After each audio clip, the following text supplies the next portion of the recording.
2025. We're going to do a quick 10-minute breakdown of the E-mini where we talk about second legs, trap traders, and market context.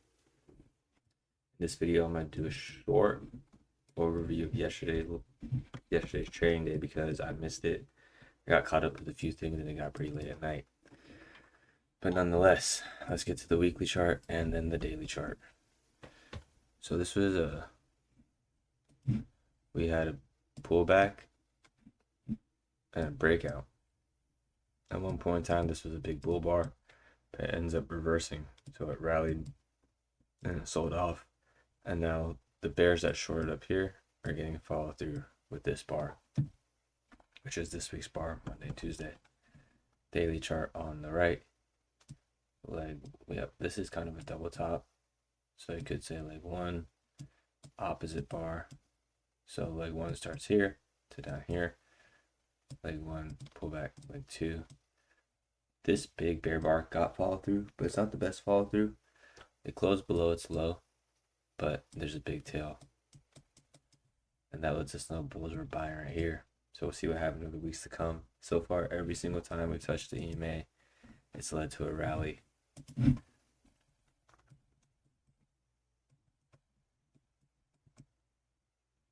Touched the EMA, rally, touched, rallied. This one closed below the EMA. Still rallied, touched, rally, touched, rally. Big bear bar. Biggest bear bar we've had since April. And it still led to a rally. I did feel like this kind of gap up was somewhat an exhaustive gap up. And maybe might see some legs going down. We might go sideways for a little bit. But it'll be interesting to see what happens because we're in a trading range because bears got a channel here and bulls rallied. So another rally and then selling off. We'll see if this bears want to get to down here, down here, and down here.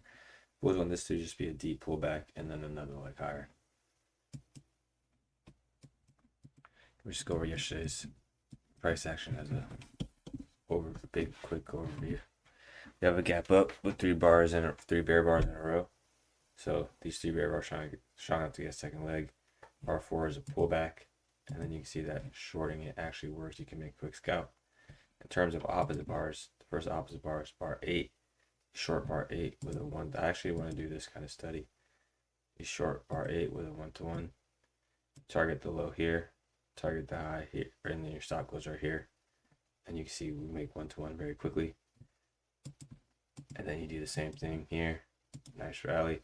You can fade bar 16, so you buy this bar, you go for 1-to-1, or you can buy the pullback from the rally from 17 to 22.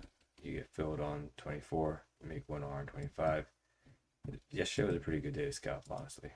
I didn't get to I haven't traded. I've been working a lot. I really want to just zone in on next year, and I want to get everyone presents. So I just want to work, get some Christmas presents, and zone in on next year.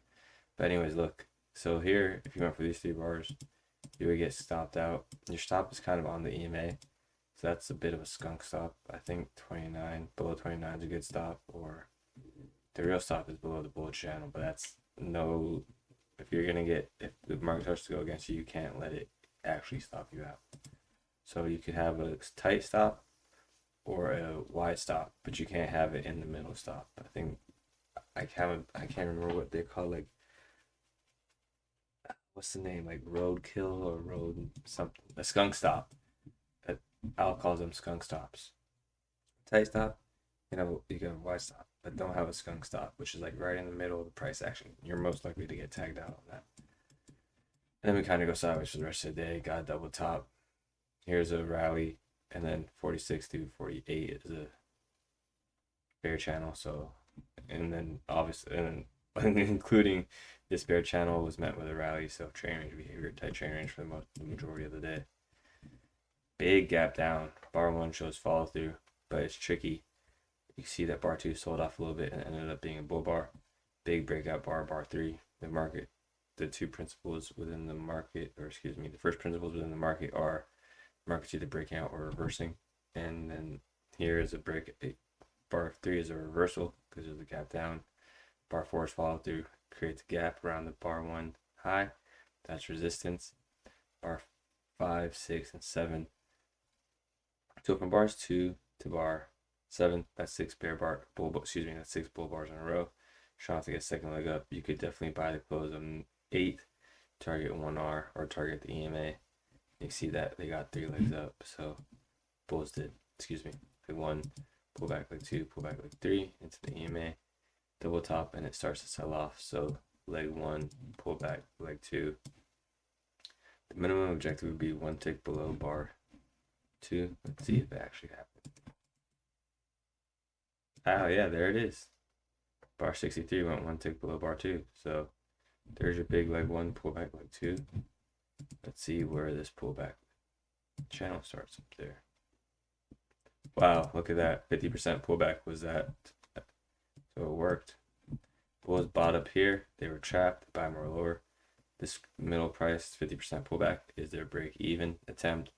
They get out of it. Bulls know that there's a better chance to go sideways to down after a big gap down.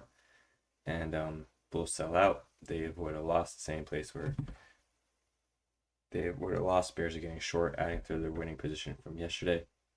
And then catch another leg down up to bar 63. It's pretty nice. Again, price action is fractal, so a good system should work across all time frames.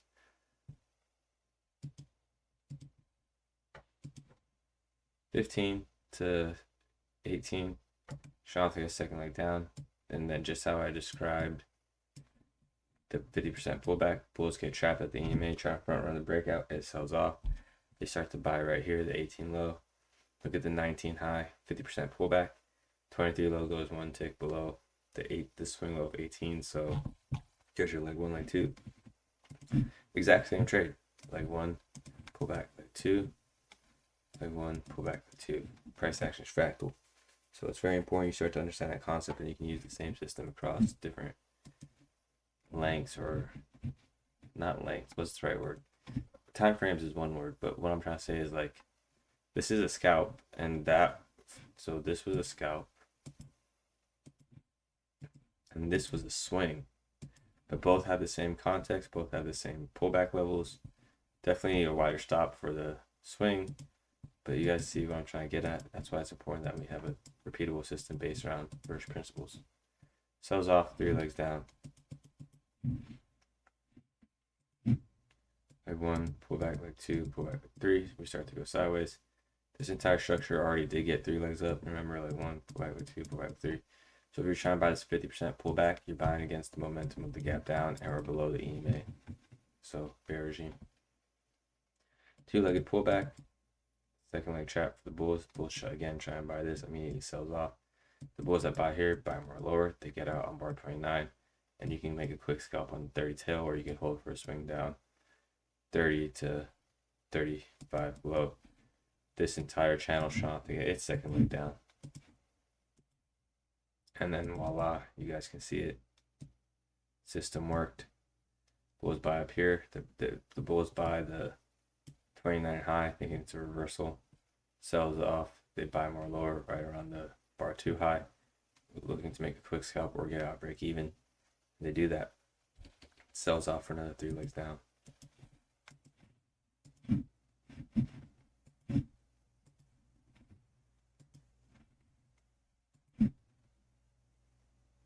Leg 1, pull back leg 2, pull back leg 3.